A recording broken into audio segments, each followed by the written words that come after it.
This video is with information about the K through 2 classroom.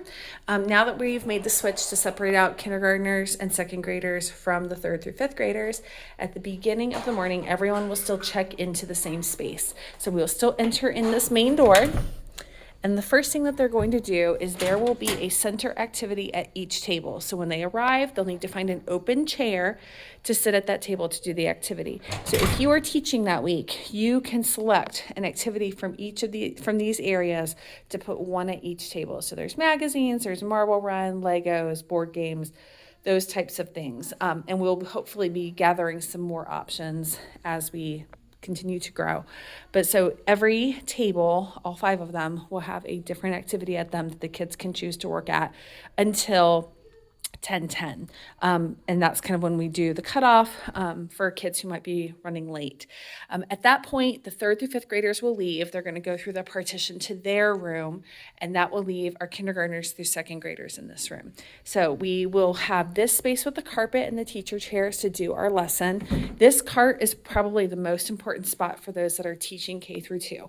The bucket at the top will have your gospel story Bibles, as well as your lesson plans and any materials that you will need for this week's lesson. There's also a cup with just general materials that you might need: pencils, pens, scissors, that type of stuff, and the remote control to turn the lights that are around the board on or off. On the second shelf, we have extra copies of the ESV Bible that you'll need to use to go along with your story for the week. On the board this week, we are going to be working as a group to set some class expectations for the K through 2 class, with the big focus being on respecting one another and respecting the classroom and the materials in the classroom.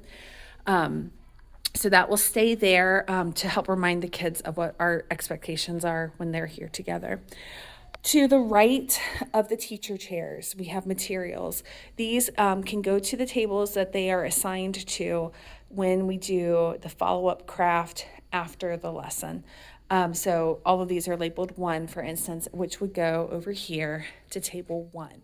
So when you're ready to do the craft, you can say one person from each table, or you can even choose the person, like Luke from table 1 can go over and get the materials for your table, and they would come over and get the bucket, the blue bucket, and the caddy to take to their table for their craft.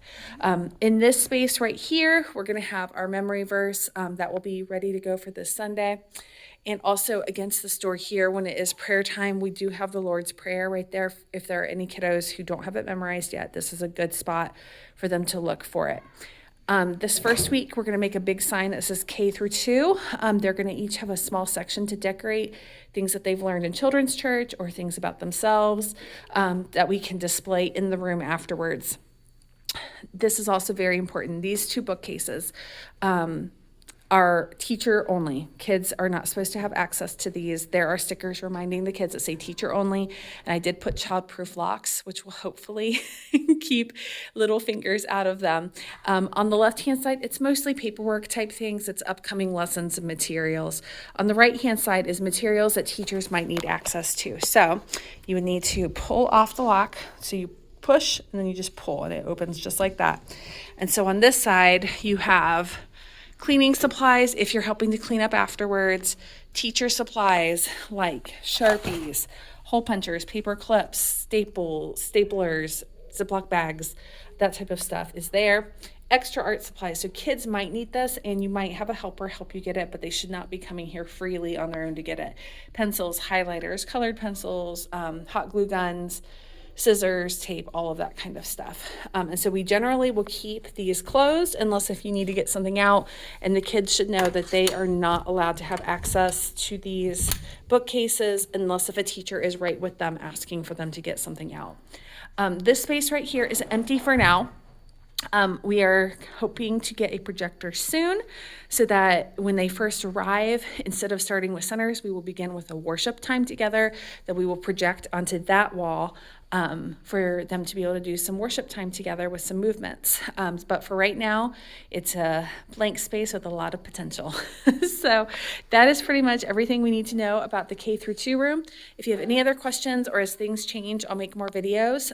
But that is it for now. Oh, one more important thing.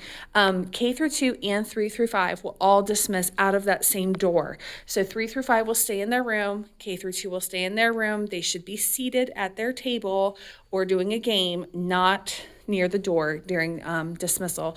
We will call them as their parents arrive, and we do the sticker exchange.